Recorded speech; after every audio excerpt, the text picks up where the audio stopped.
High, সবাই কেমন আছেন?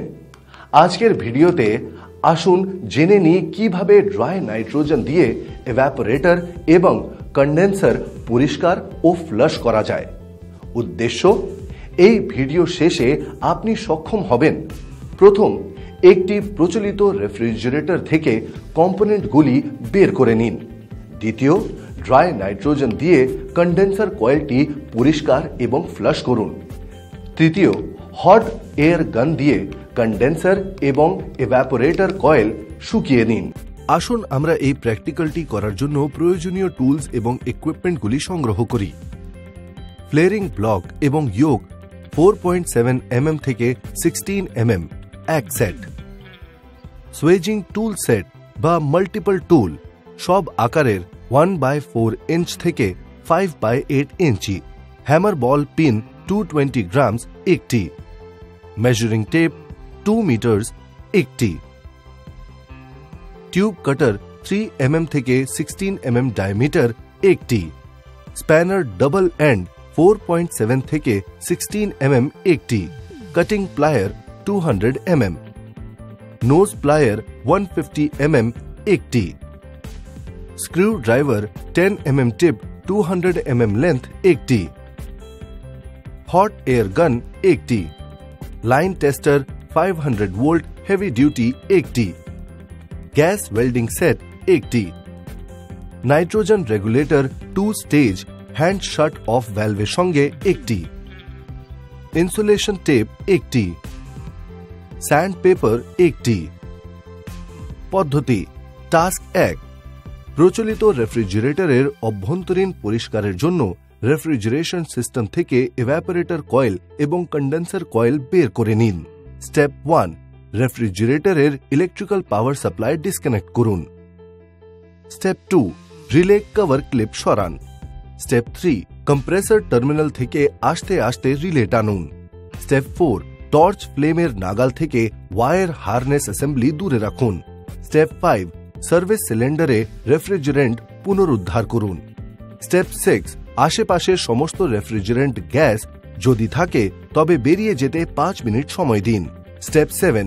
টর্চ জ্বালিয়ে নিউট্রাল ফ্লেমের সাথে অ্যাডজাস্ট করুন। স্টেপ 8। ডিব্রেজ সাকশন লাইন আউটলেট ড্রায়ারের থেকে capillary tube. Step 9। Condenser coil mounting bracket খুলে ফেলুন। স্টেপ 10। রেফ্রিজারেটর থেকে কন্ডেন্সার কয়েল আলাদা করুন। স্টেপ 11। এভাপোরেটর কয়েল ভেতরে টানার জন্য ওপরের কবজা খুলে দরজাটি সরিয়ে দিন। স্টেপ 12। এভাপোরেটর কয়েল মাউন্টিং অ্যারেঞ্জমেন্ট পরীক্ষা করুন। সাধারণত সামনের অংশ 2টি বোল্টে মাউন্ট করা হয়, পিছনের অংশের লক ব্যবস্থা। স্টেপ 13। মাউন্টিং বোল্ট সরান, ভেপোরেটর আনলক করুন। স্টেপ 14। এভাপোরেটর থেকে থার্মোস্ট্যাট বোল্টগুলি সরান। স্টেপ 15। আলতো করে রেফ্রিজারেটর থেকে এভাপোরেটর টানুন। স্টেপ 16। এভাপোরেটর আউটলেট থেকে সাকশন লাইন ডিব্রেজ করুন এবং এভাপোরেটর কয়েলের ইনলেট থেকে ক্যাপিলারি টিউব ডিব্রেজ করুন। স্টেপ 17। এভাপোরেটর থেকে ডিব্রেজ সাকশন লাইন এবং ক্যাপিলারি টিউব বের করার আগে এভাপোরেটর কপার অ্যালুমিনিয়াম জয়েন্টসের ওপরে ভেজা কাপড় রাখুন। স্টেপ 18। এখন এভাপোরেটর কয়েল, কন্ডেন্সার কয়েল অভ্যন্তরীণ পরিষ্কারের জন্য প্রস্তুত। টাস্ক 2। নাইট্রোজেন দিয়ে কন্ডেন্সার এবং এভাপোরেটর কয়েল পরিষ্কার এবং ফ্লাশ করুন। স্টেপ 1। তারের ব্রাশ দিয়ে কন্ডেন্সার এক্সটার্নাল সারফেস পরিষ্কার করুন।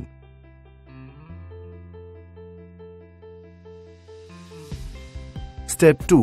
কয়েলের জন্য 150 mm দৈর্ঘ্য 6.0 mm টিউব কাটুন। স্টেপ 3। 150 mm কপার টিউবের এক প্রান্তে 6.0 mm ফ্লেয়ার নাট ঢোকান এবং লেয়ারিং ব্লক এবং ইয়োকের সাহায্যে 6.0 mm ফ্লেয়ার তৈরি করুন। স্টেপ 4। ফ্লেয়ারিং ব্লক এবং সুয়েজ পাঞ্চের সাহায্যে 6.0 mm বান্ডি টিউব অনুসারে অন্য প্রান্তে সুয়েজ করুন। স্টেপ 5। কন্ডেন্সার কয়েল বা এভাপোরেটর কয়েলের বান্ডি টিউব সুয়েজ টিউব ঢোকান। স্টেপ 6। সিলভার রড দিয়ে জয়েন্টগুলি বান্ডি টিউব এবং কপার টিউব উপযুক্ত ফ্লাক্স ব্যবহার করে ব্রেজ করুন। ব্রেজিং করার আগে এমারি শিট ব্যবহার করে সংযুক্ত করা পৃষ্ঠগুলি পরিষ্কার এবং অক্সিডেশন, ময়লা বা গ্রিসের মতো দূষিত মুক্ত কিনা তা নিশ্চিত করা গুরুত্বপূর্ণ।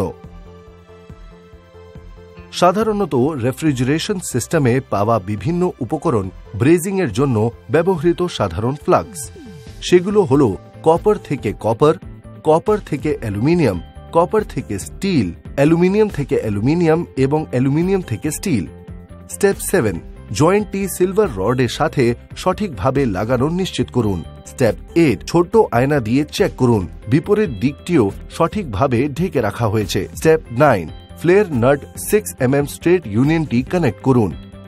স্টেপ 10, চার্জিং হোজ পরীক্ষা করুন, উভয় প্রান্তে রাবার বুশেস আছে তা নিশ্চিত করুন। স্টেপ 11, চার্জিং লাইনের এক প্রান্ত ড্রাই নাইট্রোজেন সিলিন্ডারের সাথে সংযুক্ত করুন এবং ক্লকওয়াইজ টাইট করে হ্যান্ড শাট অফ করুন। স্টেপ 12, কন্ডেন্সার কয়েল বা ইভাপোরেটর কয়েলের স্ট্রেট ইউনিয়নের সাথে চার্জিং হোজের অন্য প্রান্তটি সংযুক্ত করুন। Step 13, dry nitrogen cylinder regulator valve stem খুলে ফেলুন এবং হ্যান্ড শাট অফ ভ্যালভ খোলা রাখুন।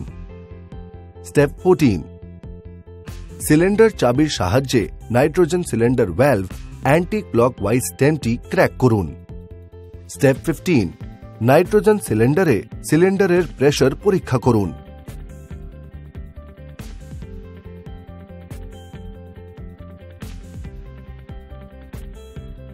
স্টেপ 16, ধীরে ধীরে ক্লকওয়াইজ রেগুলেটর স্পিন্ডল ঘোরান এবং টেস্টিং প্রেসার গেজের সাহায্যে 7.0 kg/cm² আউটফ্লো বজায় রাখুন।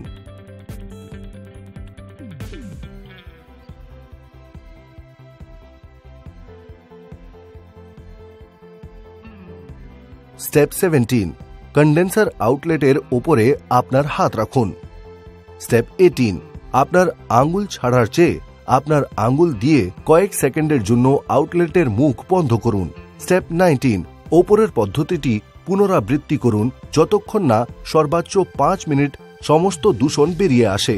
ক্যাপ ফ্লাশ করার পর কন্ডেন্সার ইভাপোরেটর কয়েলের শেষ। এখন কয়েলগুলি অ্যাসেম্বল করার জন্য প্রস্তুত। কন্ডেন্সার কয়েল ফ্লাশ করার জন্য পরিষ্কারের সলিউশন, রাসায়নিক বা ধ্বংসাব শেষ পরিচালনা করা জড়িত হতে পারে যা ত্বককে জ্বালাতন বা ক্ষতি করতে পারে।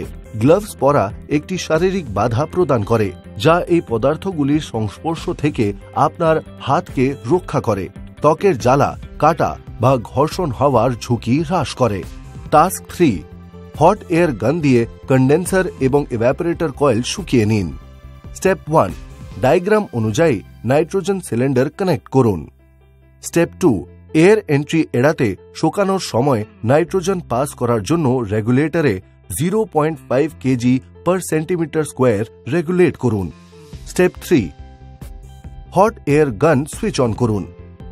স্টেপ 4, গানটি ধরে রাখুন এবং কন্ডেন্সার কয়েলটি গরম করুন 15 মিনিটের জন্য ওপরে থেকে নিচে, ডান থেকে বামে। হট এয়ার গানের ক্রমাগত রেটিং পরীক্ষা করুন। স্টেপ 5, হট এয়ার গানকে সুইচ অফ করে দিন। স্টেপ 6, চার্জিং হোজ সরান, স্ট্রেট ইউনিয়ন উপযুক্ত ক্যাপ দিয়ে ইনলেট আউটলেট মাউথ প্লাগ করুন। স্টেপ 7, উপযুক্ত ক্যাপ দিয়ে উভয় প্রান্ত প্লাগ করুন। স্টেপ 8, এখন কন্ডেন্সার কয়েল অ্যাসেম্বলিং এর জন্য প্রস্তুত। রিক্যাপ, এই ভিডিওতে আমরা কিভাবে তা আলোচনা করেছি। প্রথম, একটি প্রচলিত রেফ্রিজারেটর থেকে কম্পোনেন্টগুলি বের করে নিন। দ্বিতীয়, ড্রাই নাইট্রোজেন দিয়ে কন্ডেন্সার কয়েলটি পরিষ্কার এবং ফ্লাশ করুন।